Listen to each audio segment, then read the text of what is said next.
go ahead and turn it over to Jan. Everybody enjoy the class. Thank you, Susan. As Susan noticed, this is our first class of the fall 21-22 semester. So we're glad that you're here and in such short notice to start class on September 20. As your questions arise, would you please post them to the chat room, and they will be answered at the end of the presentation, or as Dee Dee notes, you'll be invited to discuss. If you've participated in class with Dr. Johnston in the past, then you know that you will walk away with knowledge and insight in new ways. Dr. Johnson retired from Hope College just this past spring, so her official title now is Professor Emerita of Communication. She's been a professor in Communications Department and Associate Dean of Global Education. Her most recent initiative at Hope was the creation of a new interdisciplinary global health major and minor. And if you read the Sentinel just yesterday, that article was, that a program was discussed. So it is on the cutting edge. She received her MA in journalism from the University of Texas and her PhD in communication studies from the University of Iowa. Thankfully, she continued to move north and joined Hope. Rather than retiring, she is retreaded as she has launched a consulting business called Intergroup Dialogue Connections, where she offers training in dialogue, civility, and diversity education. All timely, needed topics and skills in today's environment. As you will recall, civil conversation is one of HASP values, and we welcome that today. Additionally, to being an author and academician, Dr. Johnson now babysits her 5-month-old granddaughter several days a week in Chicago. Now just think where her granddaughter will go as grandma shares her knowledge and skills. This morning, we welcome Dr. Johnson. Good morning. Good morning, everyone. It's a pleasure to be back to HASP and back to the beginning of a new semester. I still see my life on an academic semester schedule, even if I'm not fully working at Hope College anymore due to my retirement. But I'm looking forward to talking to you today about the World Health Organization. It's really rather interesting and something that if most of us don't know a lot about. So I think it will yield some interesting discussion in terms of the US's role and interaction with the WHO. So with that, I'll just turn things over to Susan to start the video, and then I'll make a few comments about it, and then we'll have a discussion. All right, let me admit a few more people, and I'm going to go ahead and share my screen. And I think that what I would ask is if you can give, anyone can give me a thumbs up if the sound and the picture are clear. So everybody should see a picture right now, and I'm going to go ahead and press the play button. Enjoy. Pandemic.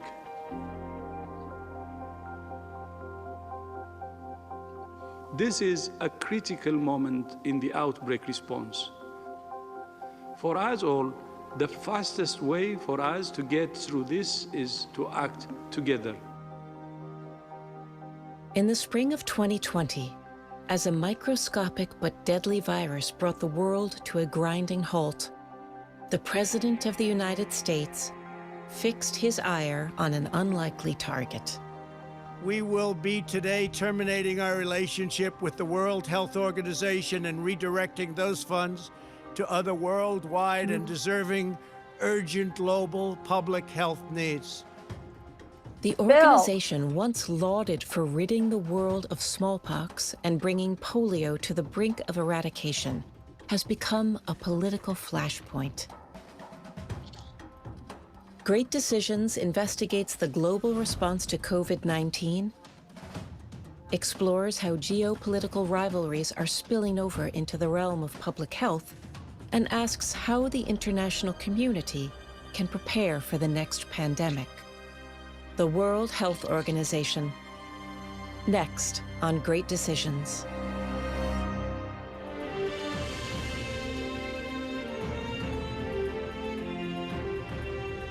Great Decisions is produced by the Foreign Policy Association.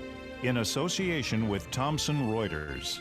Funding for Great Decisions is provided by the Herford Foundation, PricewaterhouseCoopers LLP, and the Nelson B. Delavan Foundation.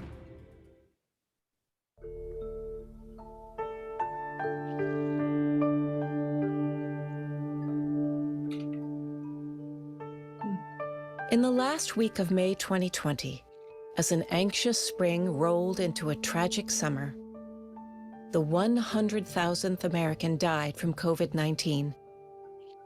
And Donald Trump stepped into the Rose Garden to prosecute his case against the People's Republic of China. Chinese officials ignored their reporting obligations to the World Health Organization and pressured the World Health Organization to mislead the world when the virus was first discovered by Chinese authorities.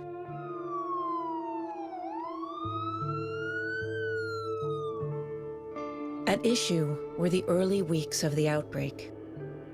American officials alleged that China was too slow to warn the rest of the world about the dangers of the new virus.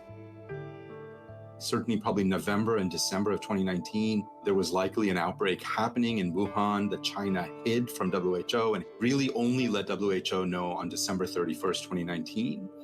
And much of January, as WHO tried to get more information, China was hiding that information and just not being as forthcoming as it should have been. It wasn't a shortage of proper rules and regulations that allowed China to obstruct the World Health Organization investigation for too long. It was a problem of China, first and foremost, being obstructionist, not being transparent, being more concerned about its reputation than about averting a global pandemic. We now have a name for the disease, and it is COVID-19. It's quite clear that China was relying on WHO to delay the response to the COVID-19 and also to understate the severity of COVID-19 in the early stage. And I think Beijing has made it very clear that they don't care who's responsible as long as China is not held responsible. As COVID-19 exploded into a worldwide pandemic, some experts worried that the international response was leaderless and uncoordinated. It requires coordination at every level, globally, nationally, and locally. And we're seeing a real patchwork of responses that, frankly, is undermining our ability to beat this virus. There is not a clear global leader in the fight against COVID. In some ways, WHO is the closest that we have, and I think they're pretty valiantly trying to play that role, but they're doing it with limited capacity and very limited authority and at the mercy of member states' willingness to cooperate. With tensions mounting between the US and China, President Trump announced that the US, traditionally the largest contributor to the World Health Organization, would stop funding that institution. Leaving the World Health Organization at the height of the most devastating pandemic in more than a century is the height of lunacy. It impedes the US ability to learn from other countries. It creates open season for China to step in and drive the World Health Organization in the direction that China thinks is in its interest. It's a humanitarian blow to vulnerable communities all around the world, which in turn is a blow to US leadership and US influence. That WHO was deliberately delaying the announcement of the severity, or delaying or artificially underestimating or understating the severity of COVID-19, at least in the early stage of the pandemic. As late as February 4th, the Secretary General of the WHO was still saying that there's no need for a country to overreact to COVID-19. Just because something is called the World Health Organization doesn't mean it's an unmitigated good that you can't criticize. I've had experience with the World Health Organization since my days in the Reagan presidency, and it's not the lean, mean, disease-fighting machine it was right after it was created in its early years, where it had enormous success. Mass infection and epidemics are a threat to every city, to every nation. Scientific and medical work on a local scale are no longer enough.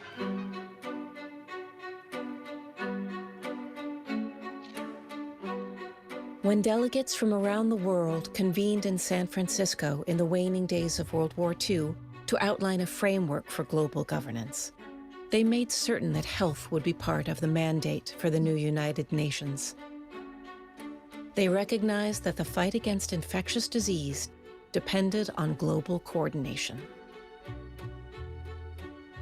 They had experienced the health consequences of the Second World War, of course, and they were very clear that one would only have economic development in the world if one also had a healthy population. There were epidemics of tuberculosis and other epidemic diseases, and there was risks of dysentery and other, risks to health that people were moving around populations and so on after the war. So it was agreed that WHO would be formed and that there would be international cooperation. What it tries to do is to provide technical guidance to countries around the world on how to respond to health challenges. It tries to set standards with the input of countries around the world for the response to global health crises, to medical issues, to public health issues. Even during the most antagonistic years of the Cold War, the US and the Soviet Union managed to cooperate on matters of health. The eradication of smallpox originated with a resolution proposed by the Soviets. It is the only human disease ever to have been eradicated. But think about that. In the 20th century alone, 300 million people are thought to have died of smallpox. But after a few decades, many observers had grown discontent with the WHO and its broadening mission. If you take a look at what the organization prides itself on, which is the near eradication of polio, the eradication of smallpox, combating other infectious diseases, these were the focus of the organization in its early days. And the organization lost its focus in the 1970s and 1980s and started focusing on a number of different issues that arguably should be the focus of domestic health agencies and domestic governments. I remember back in the Bush 41 administration, the early Clinton administration, the global response to HIV/AIDS was taken out of the WHO and made a separate UN component because people simply felt the World Health Organization wasn't up to the challenge. And I think since then, the bureaucracy hasn't gotten any better. Like many other international organizations, the WHO has no mechanism to enforce its authority and relies on achieving consensus from its member states. No one gave WHO the authority to enforce compliance. No country wanted them to have that degree of authority, including the United States, so they simply don't have it. Member states, when things like health security crop up, get incredibly defensive, nationalistic, and the WHO has to navigate. It doesn't have the authority to tell other governments what to do. It has to also play a political role because WHO can be invited into a country, but they can also be kicked out of a country. We saw this recently with COVID-19, where Burundi expelled 3 WHO high officers. And so WHO has to kind of walk this line. We have the authority that the member states give us. WHO is what its 194 member states want it to be. And really, it is not a question of exercising authority or compelling member states to do something. It is about persuasion. And that really is how the multilateral system works.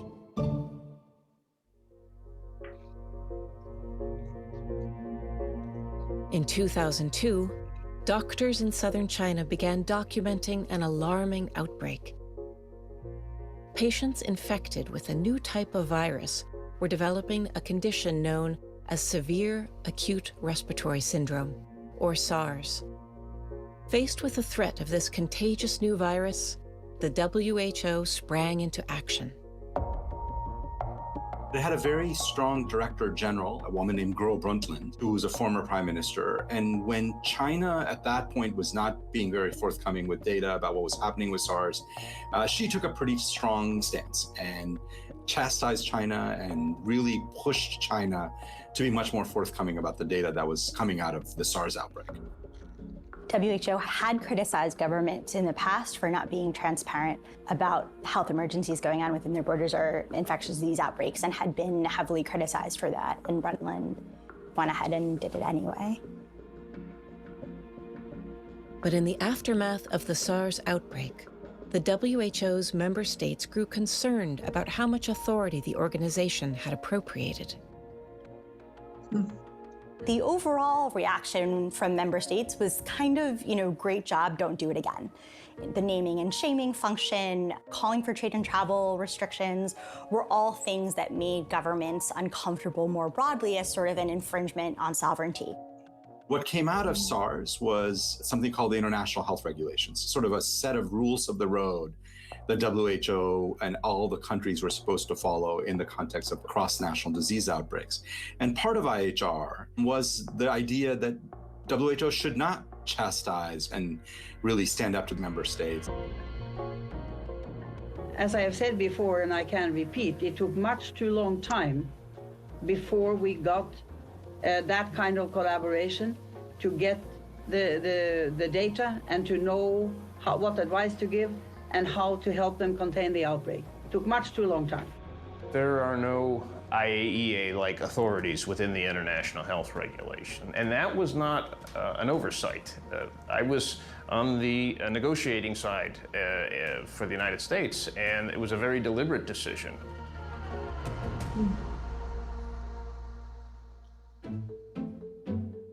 For most of the WHO's existence, it has relied heavily on the U.S. to finance its operations.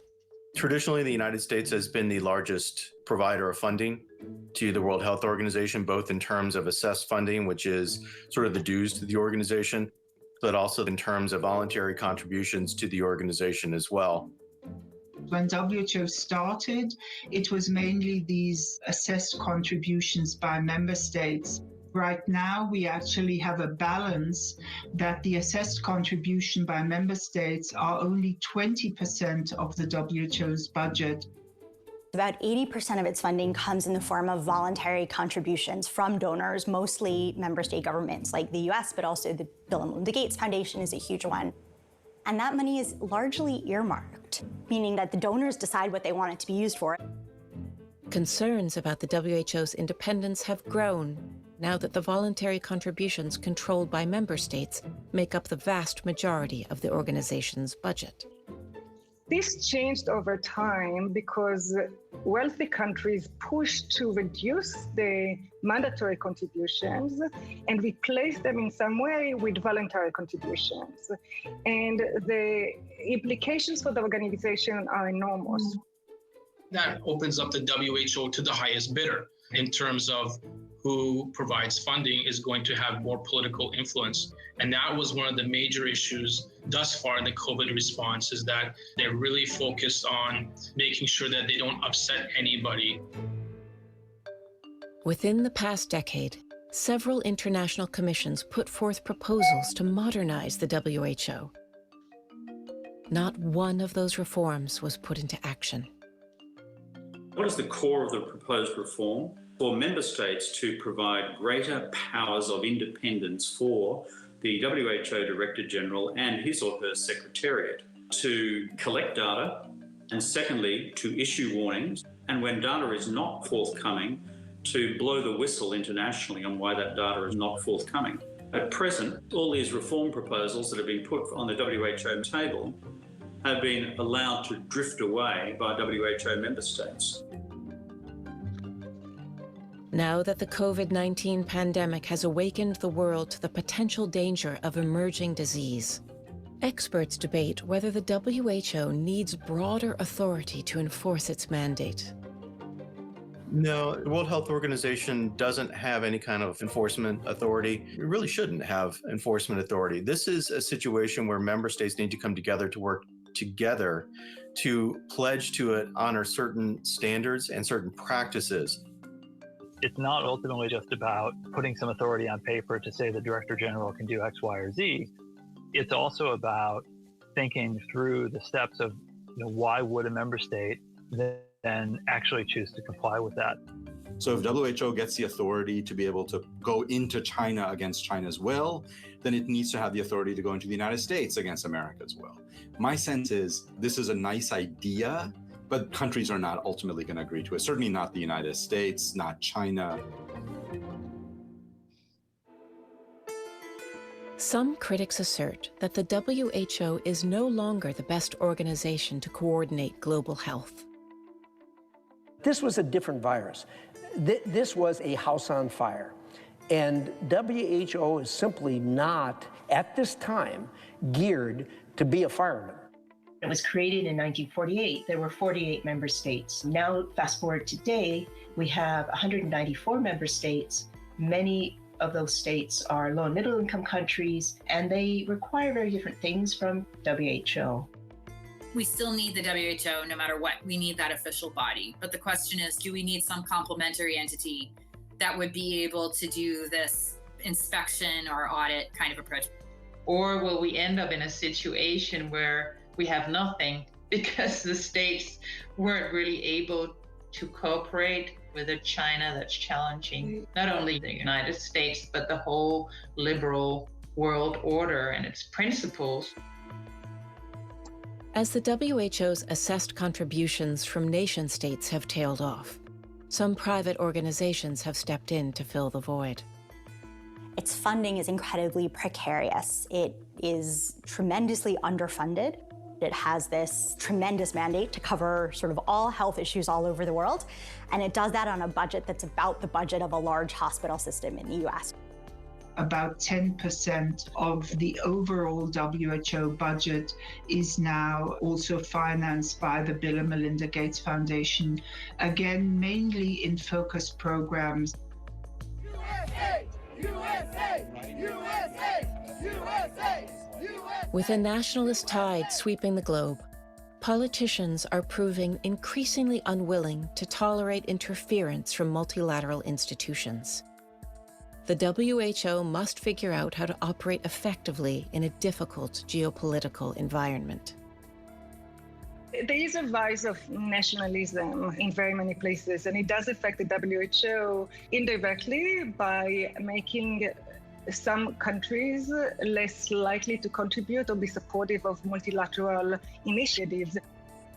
To what extent the great powers are willing to manipulate international organizations to serve their own cause, to implement their own agenda, that's really the problem. And that's an independent problem from nationalism.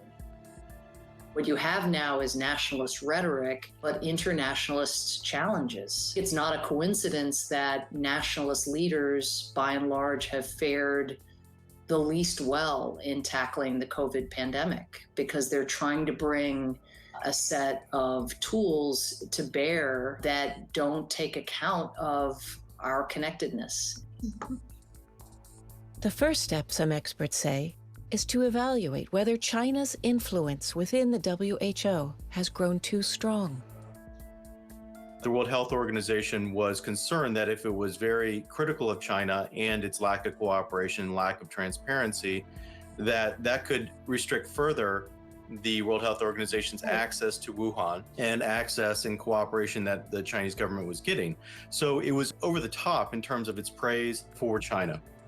China has been very skillful at entering and penetrating a lot of international institutions that were really created as part of the liberal Western world order and based on liberal values such as transparency and openness, etc.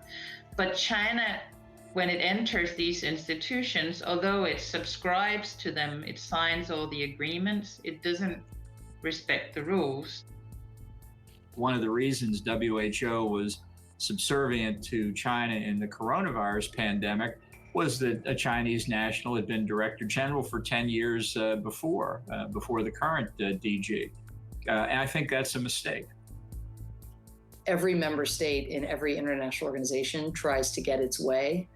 To the degree that China has influence that it should not have within the WHO, That's a failure of the Trump administration and of diplomacy and of other countries to build coalitions to block China's efforts.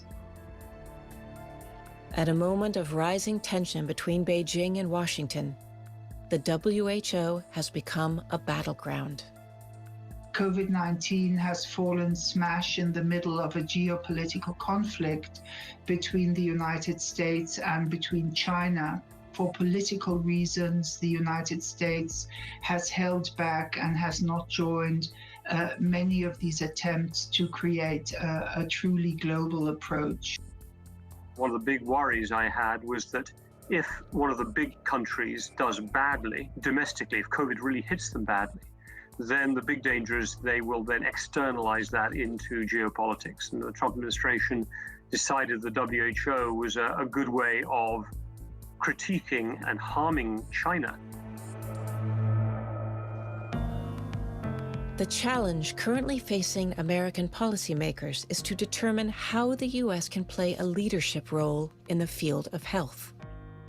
In a bipartisan way, most people have recognized that investments in developing health systems is an investment in U.S. national security. So I think it is a mistake to go looking for credit if your investments in global public health infrastructure are only about that. You are missing the point. People don't talk about smallpox anymore because the United States led on this, provided the funding to do that. Polio is another one that we're close to eradicating, and so we know how to do this. It's going to take all of us working together. Other countries work within the institutions to push back at China, whereas the United States chooses more and more to depart from these institutions, probably because China and the US are main opponents in the world order, and China is trying to push the United States down from being the dominant power in the world. A lesson of COVID is, maybe the overarching lesson, is that there is no them. It is just us. We are all susceptible to the same microbes. Individually, we are no match for nature, but together we are. I cannot imagine, even now, the US actually leaving WHO. It is, to me, unthinkable.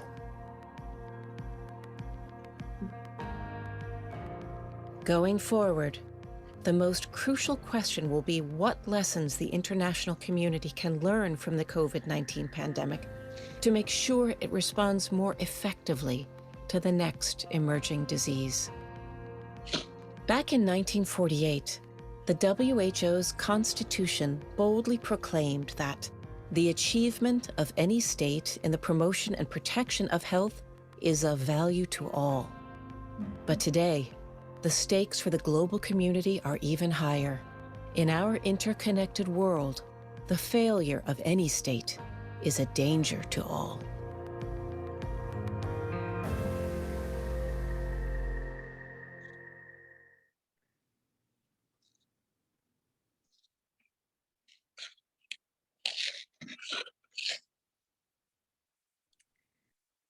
All right, just give me a moment. I'm going to share my screen with you.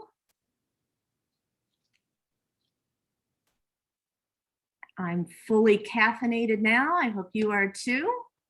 And we will talk a little bit about the World Health Organization. So this is really an interesting relationship. I think it helps to understand, part of the video criticize the organizational structure and the bureaucracy of the WHO. And so it helps to understand a little bit about what that organization looks like to be able to talk about that. So the World Health Organization has essentially 4 components. One is the World Health Assembly, and that is the 194 member nations of the WHO, of which the United States, of course, is one of those.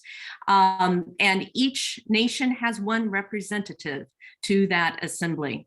Then there's an executive board of the WHO that has 34 experts. These are health experts, international health experts, who are essentially nominated, elected, if you will, by the WHO, by the member nations, and they pick 34 people to sit on this, this board. The implementation arm of the WHO is run by the Director General of the WHO. There's what is called the Secretariat, and that is an organization that provides, implements the agenda of the assembly when they vote on something, which is largely by consensus. When they vote on something, then the Secretariat implements those policies. They are also the group that responds to emergencies. And the Director General, again, is the organizational head of the WHO, and especially that implementation arm. And then there are 6 regional offices of the WHO. And when you think about that, to cover the world, that's a lot of responsibility for these regional offices. So North and South America is covered by one regional office of the WHO. And you can see the other 5 regional offices and where they appear on the map. Now, these regional offices are largely autonomous. There isn't a lot of interconnection or coordination among them. 75% of the staff of the WHO is in these regional offices. 50% of the budget of the WHO goes to these regional offices. And of course, the idea is that the regional office will know what's best for their particular region in terms of addressing particular health crises and getting people on the ground to respond to health emergencies. So this brings us to July of 2020, and you probably remember this when Dr. Tedros of the Director General of the WHO came head to head with former President Trump of the United States over the WHO's management of the COVID-19 crisis. This is at a time, and I put the timeline kind of on the bottom. So in January 2020, we had just first become aware that there was this virus, right? February, March, we're kind of watching carefully as the numbers start to increase and cases are spreading around the globe. By April, June, we here in Holland, Michigan are in the throes of this crisis, right? The cases are going up, the real fear is there, things have shut down, and we are taking some action. In July 2020, President Trump is facing re-election and the death count is going up, the number of cases are going up, and things the pandemic is spreading at very, very high rates. If you remember, particularly that summer of June was a very critical month in terms of the escalation of the number of COVID cases.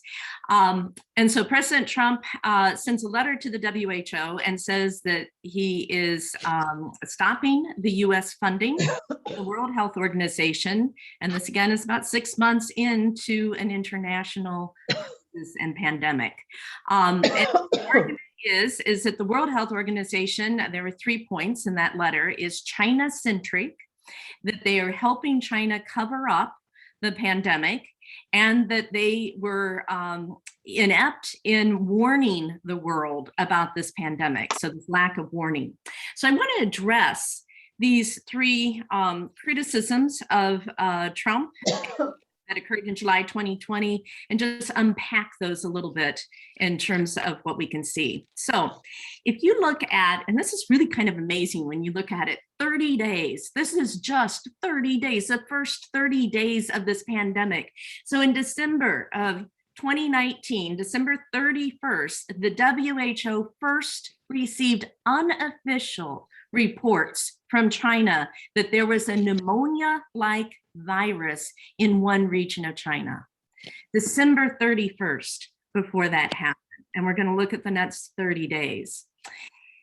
January 3rd, China notifies the WHO, we've got a problem. We've got some pneumonia-like virus in this particular area, one region of China, and there are deaths from this virus. And we don't know exactly what's going on. So, might say quick response. However, China doesn't notify officially the WHO until January 3rd, but they have known about these cases since early December. So they've been watching this for a full month before they contact the WHO.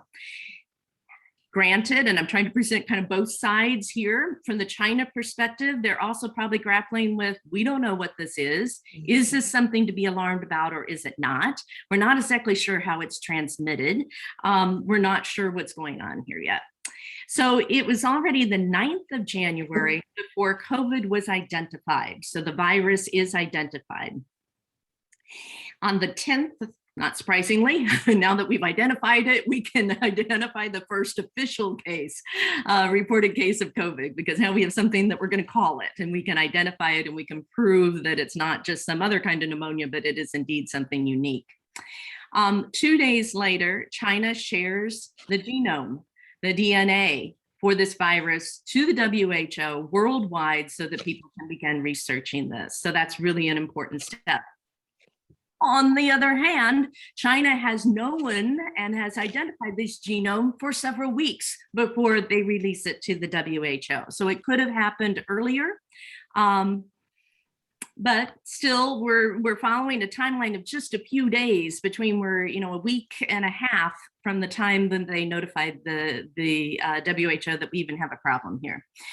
By the 14th, middle of the month, the WHO announces that there is possible human-to-human transmission of this virus. So they've just got the genome 2 days earlier. 2 days later, they say, oh my goodness, we think there's reason to believe that there's human transmission of this virus. And if you remember and recall, up into this time, it was the wet markets. It must be animal to human transmission, which would be less of a concern for a worldwide pandemic, because unless you encountered the animal, you're not going to get it. So again, we're thinking up until this time that this might be a relatively isolated problem. Okay. China responds to the WHO and demands a retraction and says, we have no evidence whatsoever at this point in time that there's human-human transmission of this virus. And so this is the first kick into the gut of the WHO in terms of their credibility. So they come out with this announcement to the world. We are concerned about human-human transmission. Everybody beware, be on alert. And China is saying you have to retract this statement because that is not true according to our evidence. So the credibility of the WHO is hurt by that particular statement. Yet, we've got now 5 days later, China comes out and has to admit, we do indeed have evidence this is human-to-human transmission. We do indeed, Houston, have a problem here, right? 2 days later, there are still, just to put this in perspective, 575 cases of COVID, and only 9 of those cases are outside of China. Okay, so you're the WHO. What are you going to do with this? Okay, you've just identified the virus. Human-to-human transmission, okay, that's a real concern, but this really hasn't spread out of that one region of China yet for the 21st of the month. The 22nd of the month, the WHO holds a meeting with the General Assembly and says, is this a public health emergency? Do we declare from the WHO and make a declaration, a statement that this is a public health emergency? At the same time, around this time, China has cordoned off Wuhan. So they put the sanitary barrier around Wuhan. There's no travel going in and out. So the WHO can also look at this and say, okay, China's responding. They're isolating the area of infection for this particular virus. At the same time, and so I'm putting all the bad things China does in red, is stalling in terms of getting those international investigators into China. So the WHO is ready to go. We need information, we need data, we need to send our investigative teams into Wuhan, and China's stalling and won't let them in the country. Problem. Okay, so at this point, this is completely unprecedented in the history of the WHO. The Director General of the WHO flies to China to meet with the President of China. Say, we're going to have a face-to-face. We're going to talk this out. We're going to sort this out. Okay, China responds and says, we want to sign off our okay on any information you release about this virus in China. So they're trying to protect their reputation and image. The WHO says, no way, are you crazy? You don't have that kind of control. That's not going to happen. We release information as it becomes available to us and as we deem it is necessary. So 30 days later, the 30th of January, the WHO declares that this is a public health emergency. When they make this announcement, and again, you're presenting to the world, we may have a human-to-human transmissible virus that we don't know exactly what it is. It seems to be killing people in exponential numbers in this area of China. This is something you need to be concerned about, but you also don't want the world to panic. And you also want to maintain your credibility as an organization that you're not panicking because you cry wolf too many times as the WHO. Nobody listens to you when you say that there is a health crisis. The other thing going on here is they're realizing they've got to be able to work with China, right? This is diplomacy at work here. They're not going to get the information they need about what's going on with China unless they work with China to release that information to them.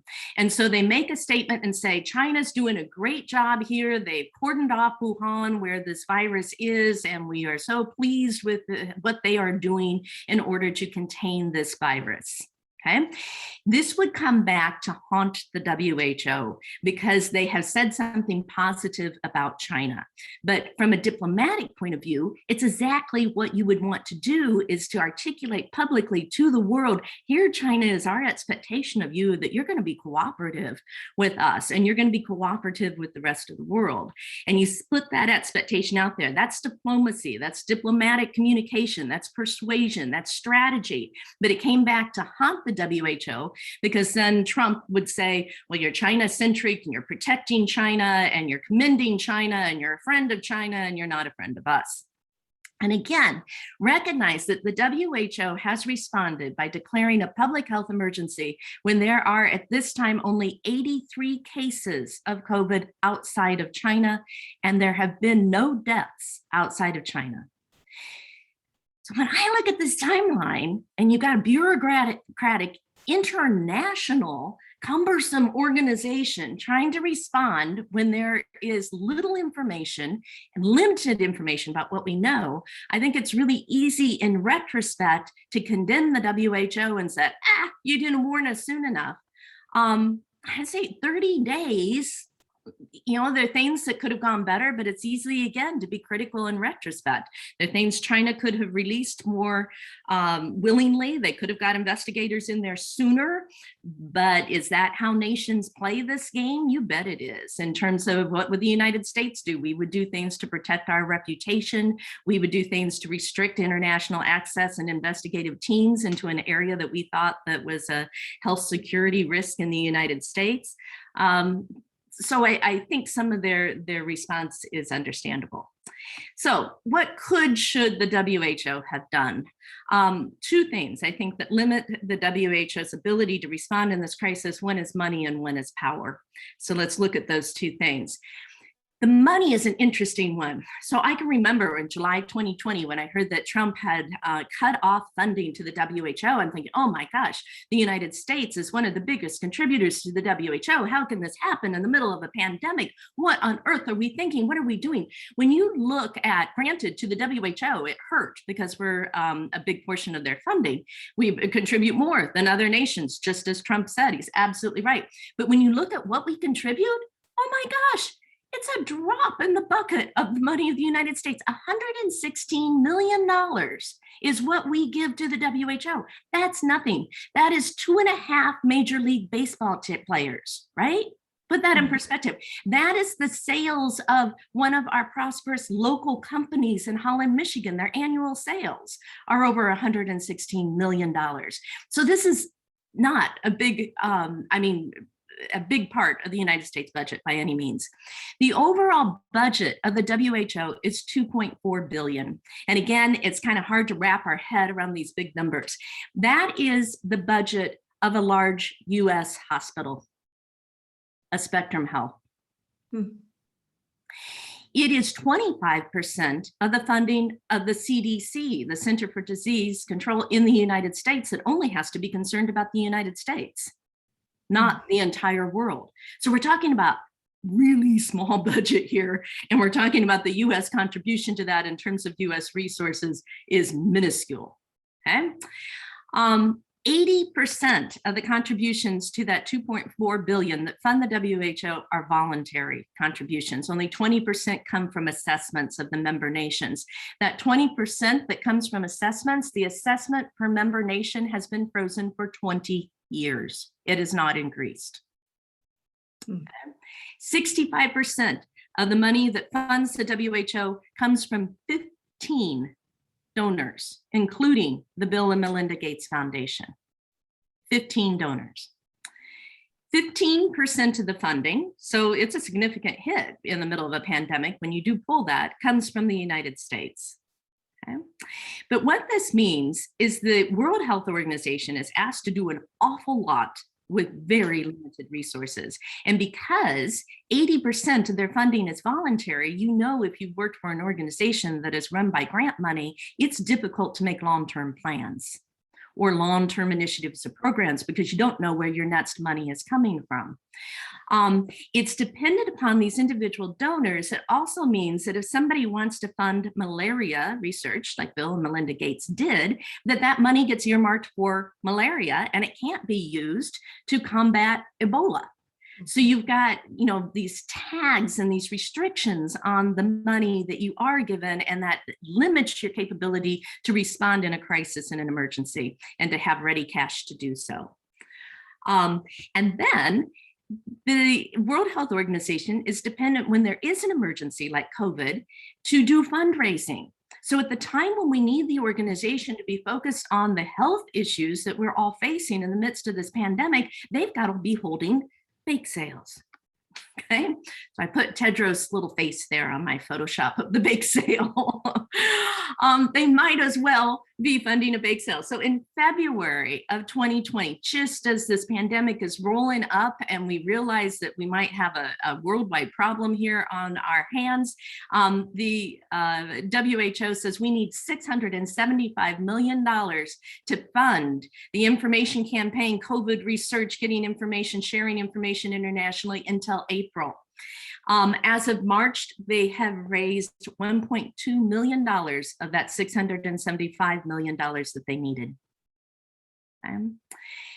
Then to run from, that was April until December, the end of the year in 2020. And again, COVID is now running rampant. They said, oh my gosh, we're going to need $1.7 billion to run the information campaign, share information, get PPEs and protective equipment and masks and ventilators to places that need it.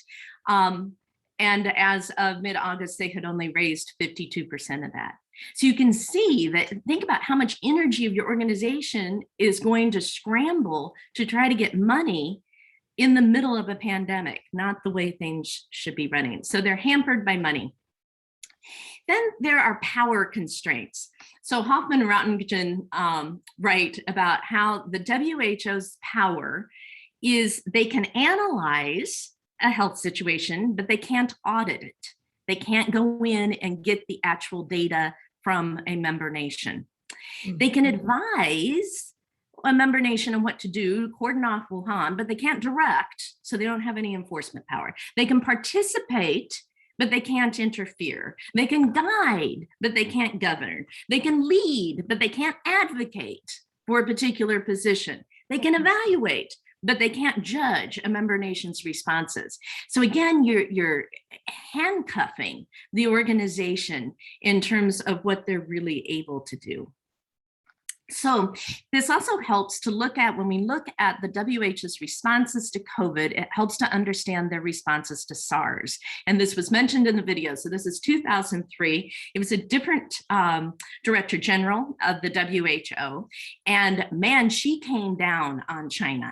So SARS was identified and she put tremendous pressure on them to release information and data about this disease. And they didn't want to comply. And so she named and shamed them publicly in the world press that they have to release the information on this data. And China was shamed, in a sense, into releasing the information and data on SARS. She issued travel advisories to China and other nations in Southeast Asia that you should not travel there because of the risk of SARS. The result of that is that SARS spread to 26 countries, primarily in Asia. There were less than 1,000 deaths. And again, it's a different virus, so you can't compare exactly. But they did seem to kind of nip it in the bud. But she acted outside of the legal power that the WHO was granted. They were not supposed to report on any health issue that was not officially reported by the country itself. So China would have had to have come to the WHO and said, we've got this problem with SARS, we've identified this virus. They did not. She found out about it. She released that to the world and said, this is what's going on in China.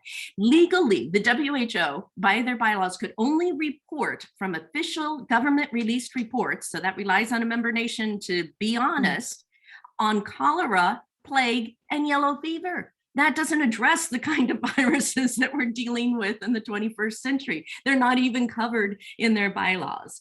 And there's a sort of implicit mandate of the WHO to minimize the impact of anything they do on travel and trade. Okay, so protect travel and trade of our member nations at any cost. SARS cost China $3 billion. H1N1 cost Mexico $2 billion. And so the message from the member nations was, hey, good job, you contained this virus before it became a worldwide pandemic, but please don't do that again because you interfered with trade and travel, and that has an economic impact. So when you look at the WHO facing COVID, as this information is just starting to come out of China, you can imagine their hesitancy. What are we really legally allowed to do before we have an official government report? We've got to abide by these rules. We've got to look at the economic impact. If we make a statement, that has an economic impact on our member nations in terms of trade and travel. Okay, so what are their successes? They have had a number of successes. So Zika in 2015, Ebola in 2014 and 2018, polio had a resurgence in 2014, H1N1 in 2009. And so I think widespread people would concede that WHO was successful in responding to those.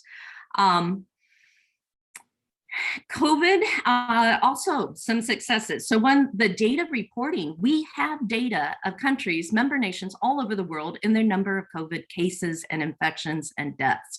That's a big deal. WHO also had daily briefing sessions. They sponsored webinars, educational programs. They brought experts together to share information on treatments and responses to COVID throughout the pandemic. They were responsible for distribution of supplies worldwide for masks, personal protective equipment for our healthcare workers, COVID tests, respirators, medical teams sent into other countries who were experiencing new variants and tremendous onslaught on their healthcare systems. They did organize international clinical trials so that we were actually collecting data internationally about COVID and its effects and its after effects and the treatment. This is a huge deal. That is information that we need in order to combat a pandemic. They created the ACT, which was called the Access COVID Tools, and this was before vaccination, of sharing information, getting tools and supplies to different parts of the world that needed it, and helping to coordinate that effort. And then they organized something called COVAX, which was to prevent vaccination nationalism. So if one nation developed the vaccine, that they couldn't hold on to that and demand really unreasonable prices to the rest of the world to get access to that vaccine. So to prevent vaccination nationalism. And so the COVAX helps countries purchase vaccine. It helps them negotiate the prices. It helps the lower and middle income countries come up with money to secure vaccinations for their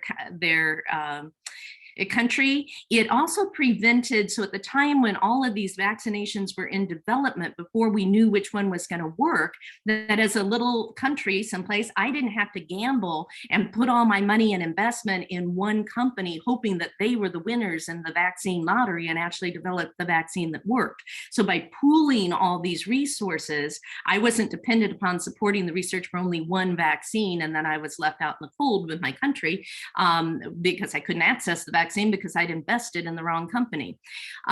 So this COVAX idea is really interesting. We see this now with the booster shots, that the WHO is recommending that we not administer booster shots in countries, including the United States, because we need to get the first and second vaccine into the arms of everybody else in the world.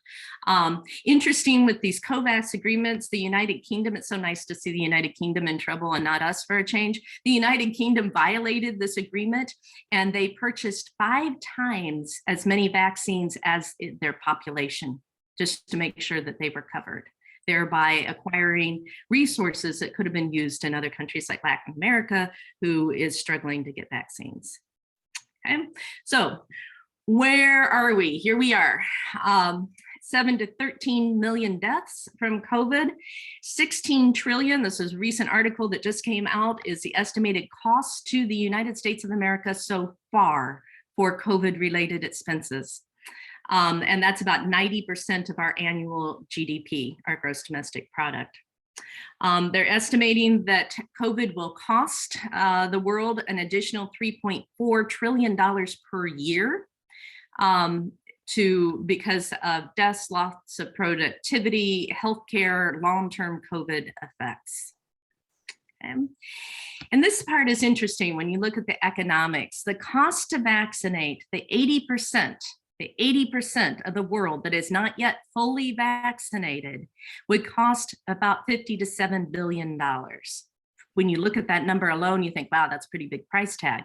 When you look at it in relation to what this virus, if we allow it to continue, is going to cost us per year, what it has already cost us in the United States alone, that's nothing.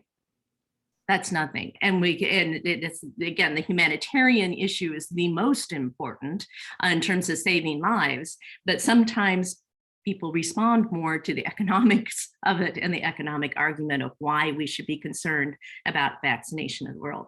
So I'm going to lay out, if we could just kind of leave these questions up.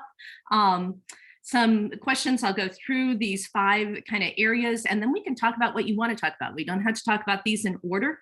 And I would encourage you to talk to each other and respond to each other. So rather than answering like I have the answers, which I don't think anybody has the answers to a lot of these complex issues at this moment, want to hear from you and talk to each other about your perspectives and ideas on this. So I think some things that we could talk about, one is the WHO mandate. What should be the role of the World Health Organization? And you heard several arguments in that video. They had, when they had the luxury to do so in the 80s and 90s, expanded their mandate to address obesity and diet and traffic accidents and other health issues that were facing different countries.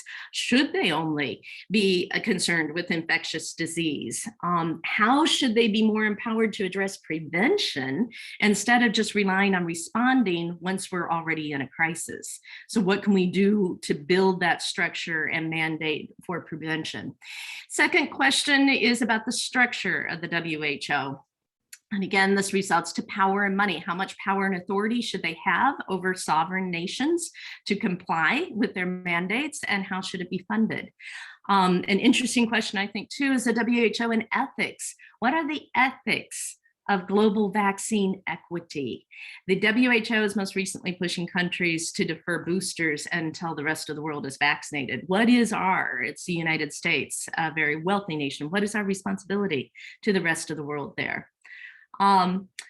Looking at the future, what were the mistakes that we made in terms of our response to COVID, and what can we learn from these? And then those economic and health imperatives. This idea that no one is safe until everybody is safe, and that global health is related to economic security for our country. It's related to national security for our country. These things are all interrelated. And it's not just that we can take care of ourselves. We need to take care. No one is safe until everyone is safe.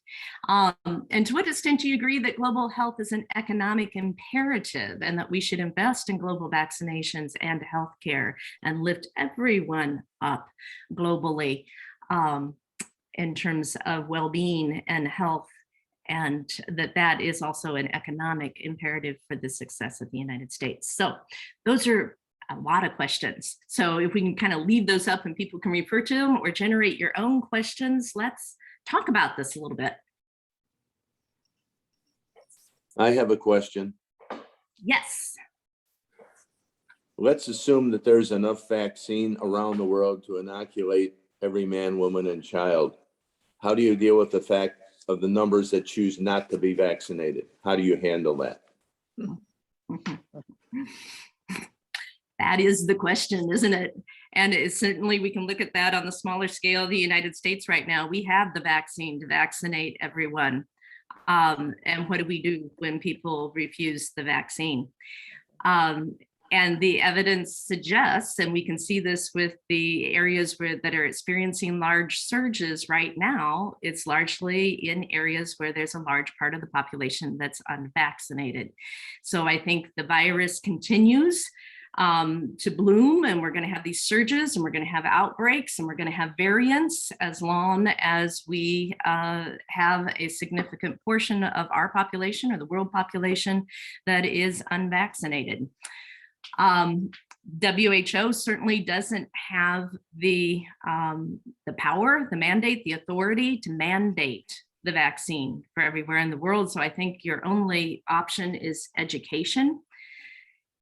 And I would then open up to other people, other responses to that, other ideas. What do you do?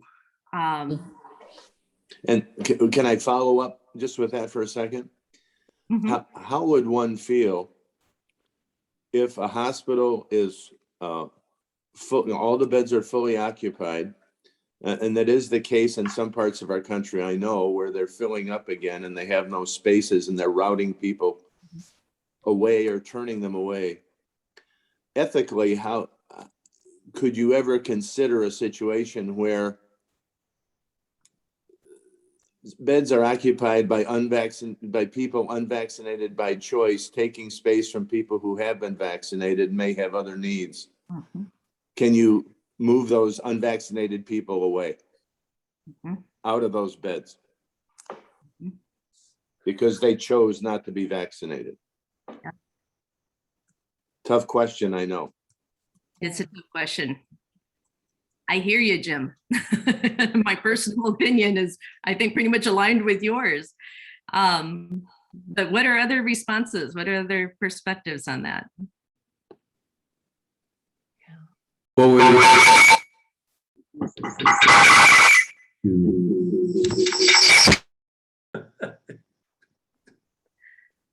I think of war zones where triage is necessary because there are so many that are injured and just a few medics. And that is an ethical issue that haunts people. Mm-hmm. So I don't know that there's an easy answer to that. It's almost a personal, what do you choose to live with, I guess. The difference in a war zone, though, is that generally they're not there by choice, or they're not injured by choice. Oh, good point. Yep. Mm-hmm. But this is a similar argument, just to look at the other side of it. This is a similar argument to the argument that I've heard some people present why we should not have a national health insurance, for example, because there are people who smoke.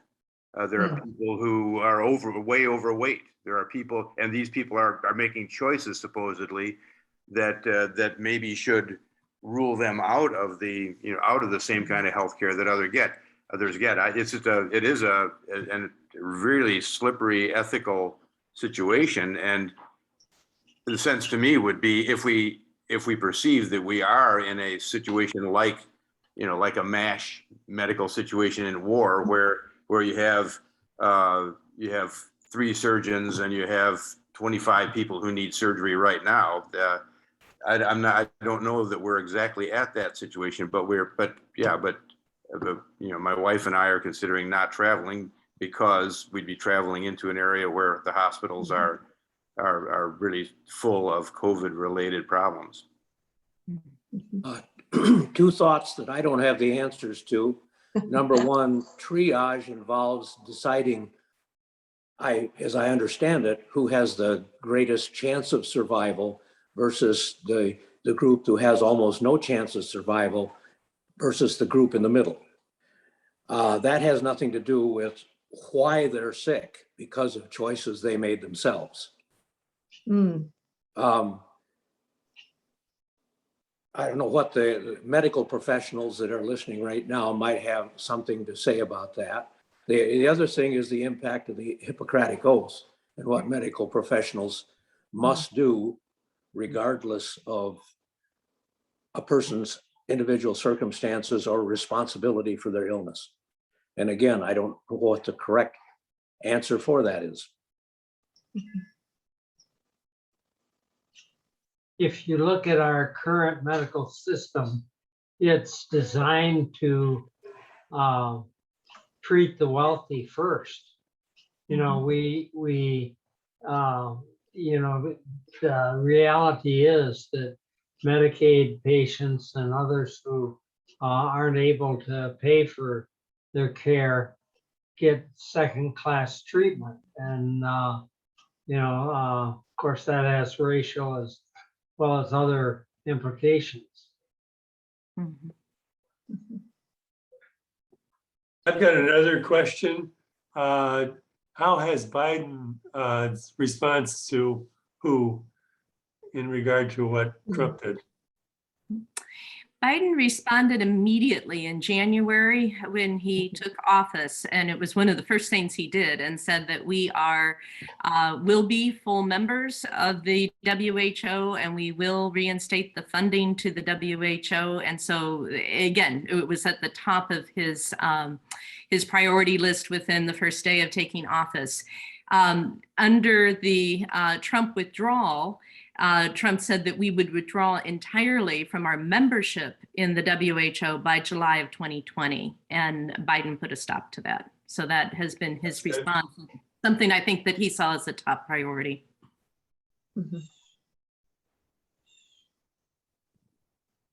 I'm struck with the comparison between the limiting of power with the World Health Organization and our current situation in the United States, where the mandates for vaccination have greatly been reduced, even in our own state.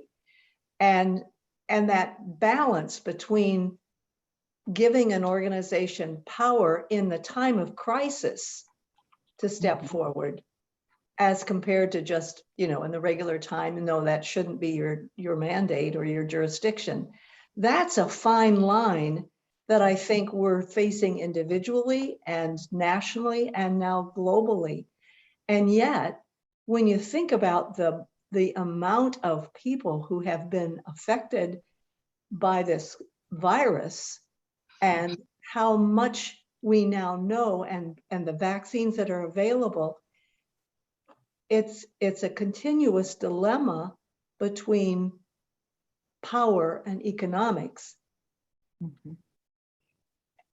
And I think this presentation, Dee Dee, really evidences how broad spread this conflict between power and personal right or money is just. I mean, this is a major question in many arenas in today's world, and there are no easy answers.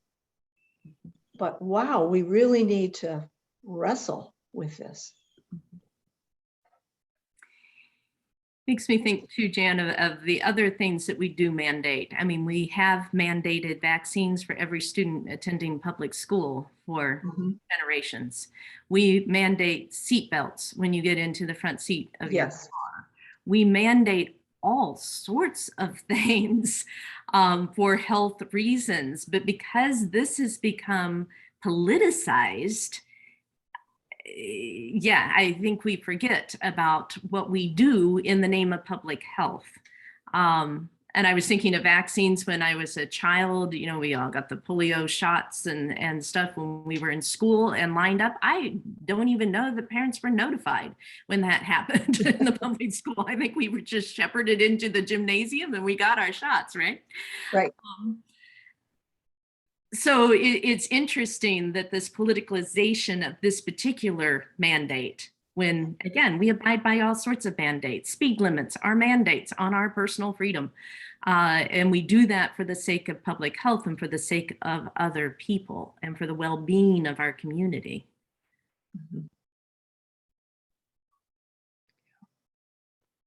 Going to the issue of whether we in the United States should receive a booster before other people all over the world have received even their first shot.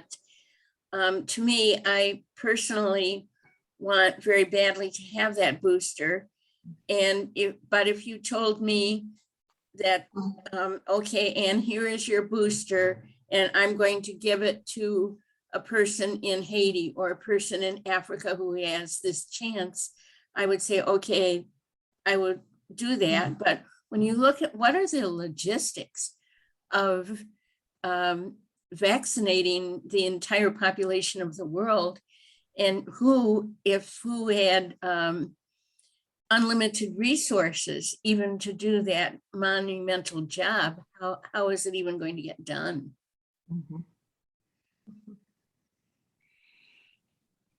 I don't know the details of the smallpox and polio vaccinations that the WHO ran. And again, that's generations ago that they were doing that, but they did do it.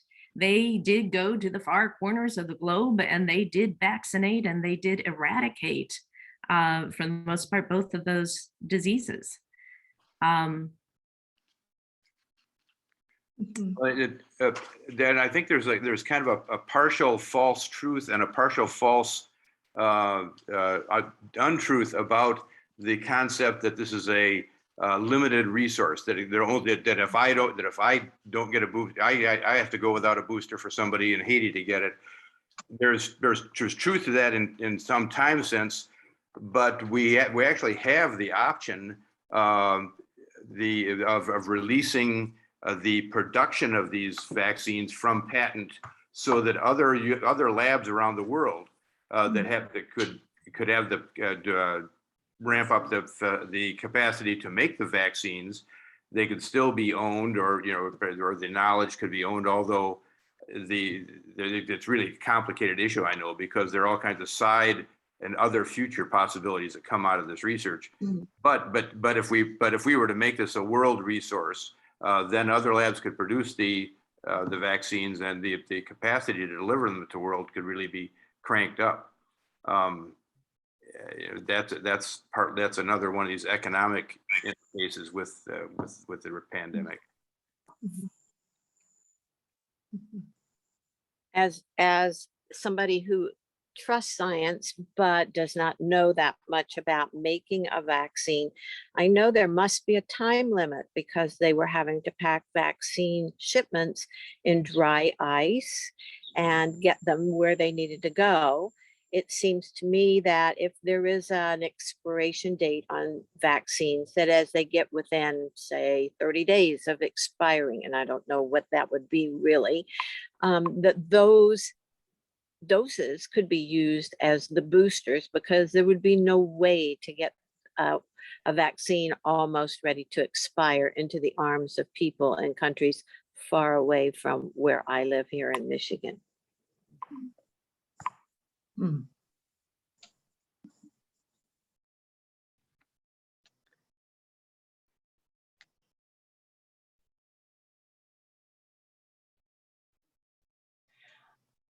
I was also struck with when you were talking about the in the Sars case, and the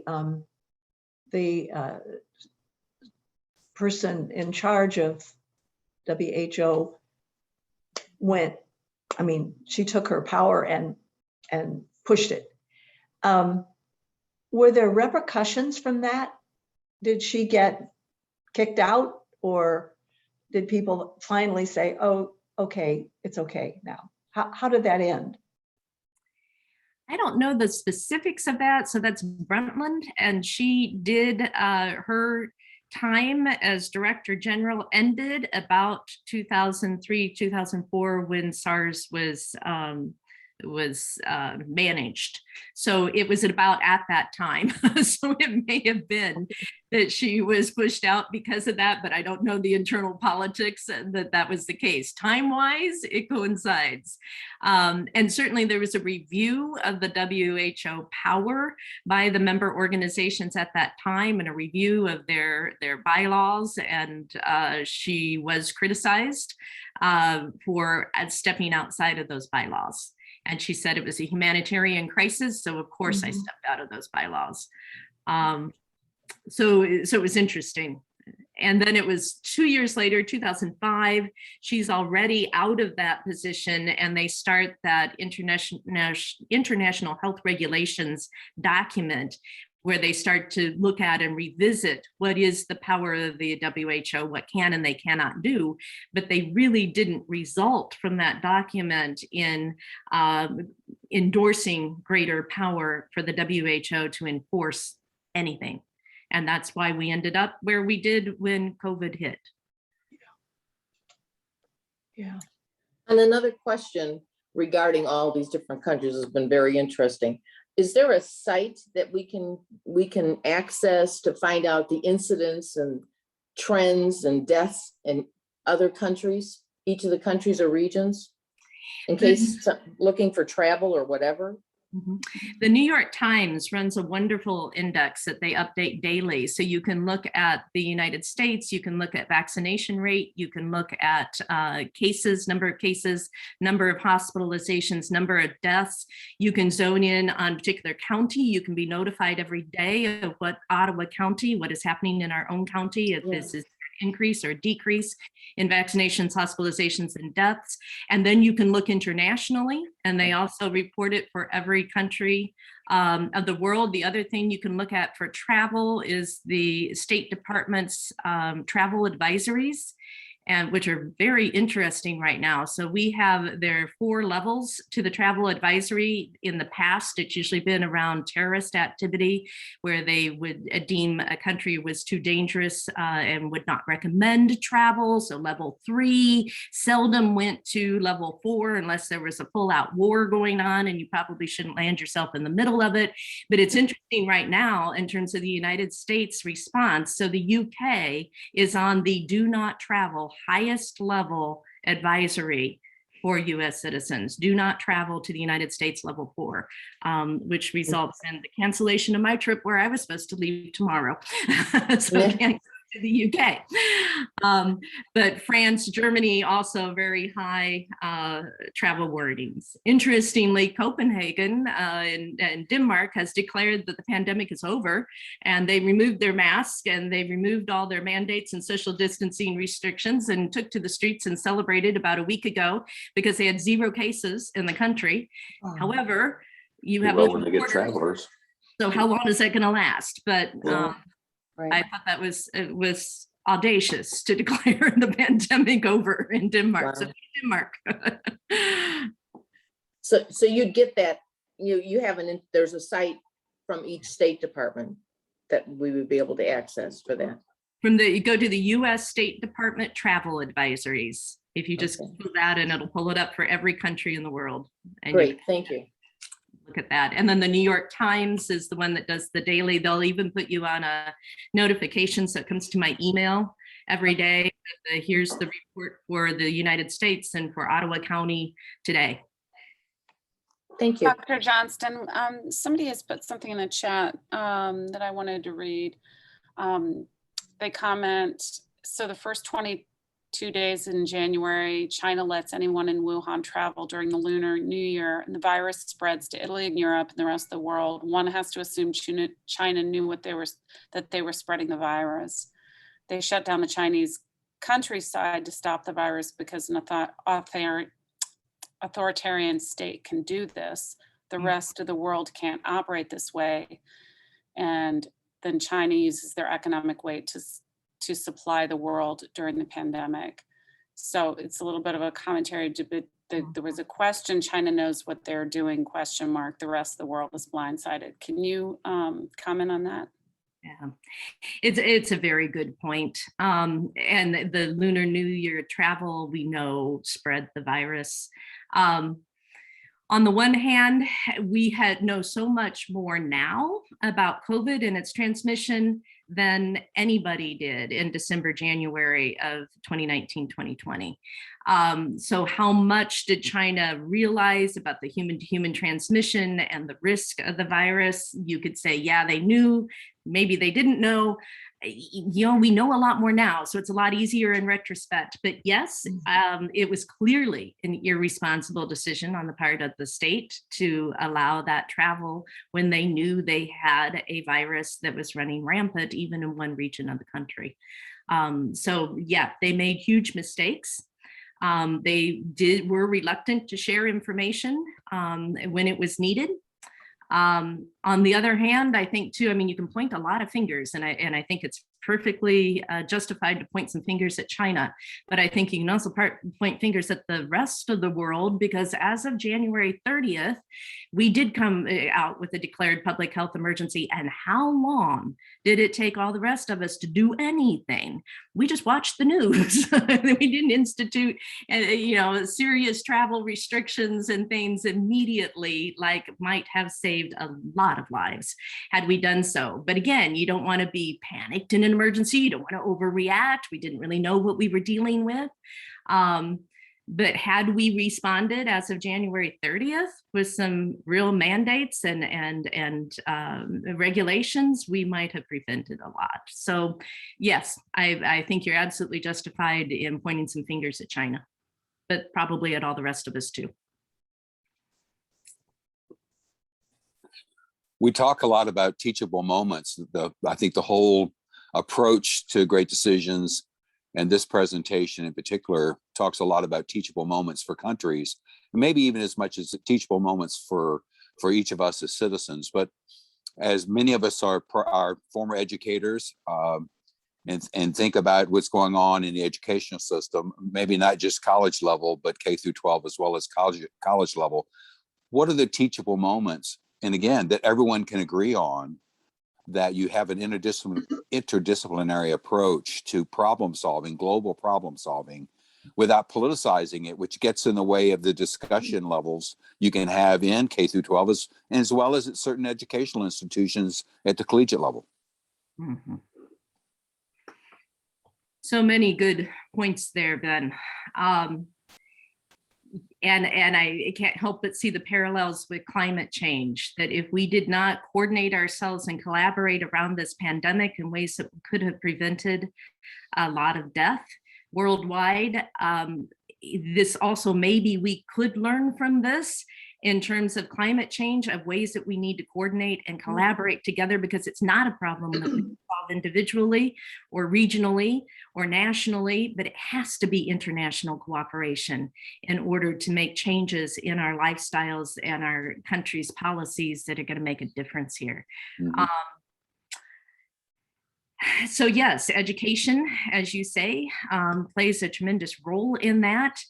And it's difficult in terms of providing information, research, data, when there is an international tendency within particular populations to dismiss research and data and say that it's not real and that it holds no credence or credibility. That's difficult to educate to. And there's a tendency, and I saw it in my last 10 years of teaching, where the individual opinion was elevated to the same level of credence as the research authority.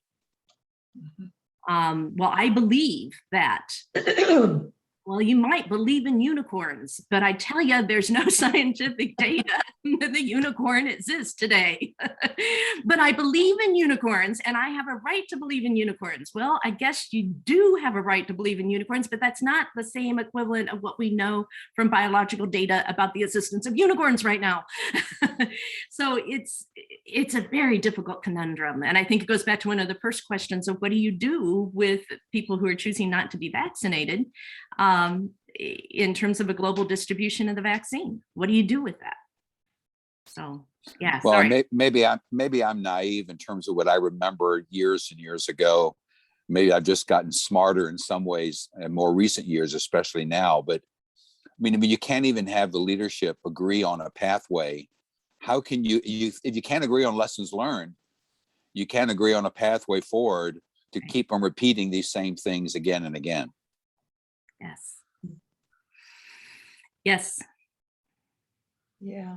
And Dr. Johnson, some of what has been so very frustrating about this, about the story of WHO's role in this pandemic, have to do are these dilemmas of structure, responsibility, and authority that are very reminiscent of the United Nations parallel dilemmas. We got pandemics, environmental degradation, global climate. These are just examples of problems and issues that supersede national borders, but we still live in a world of sovereign states, the most powerful of which, like our own, absolutely refuse to subject themselves to global supervision. And it just, I keep coming back to this kind of idealistic hope that somehow we can get past sovereignty to addressing global problems in a globally responsible way that would supersede government authorities. But yeah, I don't know how we get there. That was one of my questions that I wanted to explore was, will nationalism be our demise? Will nationalism be our demise? It's an interesting. Anybody want to take that one on? I just keep coming back to thinking about trust, trusting each other, trusting the research. So Ben, in his question about education, how do we humanize situations so that it's not them and us, but it's, I mean, them and you and me, it's us. And how do we begin to develop that perception that, I keep going back to when I was a child, my rights ended at my nose, and we've lost that concept. And so I think it's as much a humanitarian issue and an ethical issue as it is a national issue. I think you hit on something very important with humanizing this, and we social science research, there's something called empathy attenuation or depreciation, where if you associate a problem with an individual person, you can get people to donate money. If they see an individual face and they see an individual with a problem, you will respond. There's that empathic response in us to address it. But if you see a number of 660,000 people who have died of COVID, you can't comprehend it. And so the empathy just decreases. And we don't engage in empathic behavior. So how do we humanize and help people to see that this interconnection, our very survival, is dependent upon working collaboratively and in coordination with each other? Dee Dee, this is Andre, do other organizations such as the European Union or UNICEF, have they been doing anything to try to collaborate? I don't know, and maybe other people can respond to this as well if you know more about what the European Union is doing. In general, just from generally reading the news reports, I get a sense, they've tried to orchestrate their responses to COVID and their travel within nations and that sort of thing, but they too are dealing with independent, nationalistic, sovereign nations.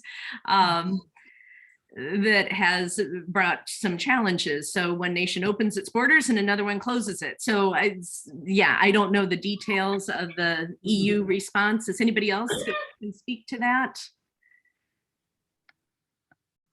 They have been any more successful? Guess not. Yeah.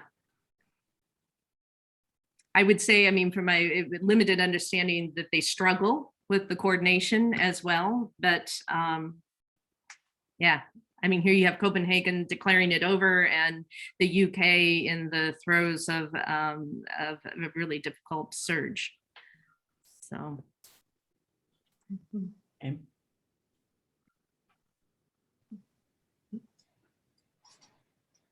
Okay. Well, it is already 10:58, and so our time is drawing to a close. Do you have one nugget of truth that you want to leave us with, Dr. Johnson? Oh my. Or what do you wish that we would walk away with based upon your presentation? I think from the individual level and encouraging our friends and families to think about the well-being of each other and our community, and what wouldn't you do in order to save someone else's life or to save someone else having long-term health effects. Would you walk across the street to do that? Yes, you would. Would you wear a mask to do that in a store that's somewhat inconvenient and it's difficult to breathe sometimes? Yes, you would. So that we start looking outside of ourselves and even to our immediate community, and then try to expand that empathy and understanding and reaching out globally, because I really do believe that collaboration and coordination internationally is essential to solving these problems that really threaten the very existence of all of us. So part of it is global health and pandemics, and this is one pandemic. How long before the next one? Can we learn from this in terms of our response? And climate change is another thing that just demands coordination and collaboration. So we start with our individual behaviors in our own families and communities, and then try to expand that out. That's all I've got, and a lot of hope and a lot of prayers that we are responsive. Okay, thank you. Well said, and thank you for leading us this morning. And thank you to everyone who participated. I trust it's been meaningful, and we'll see you in another class. Thank you. Thank you. Thank you. See ya. Thanks, everyone. Thanks, Dr. Johnston, and thanks, Jan. I'll go ahead and close the class. Great. Thank Have you. a great day. Bye-bye. Bye-bye.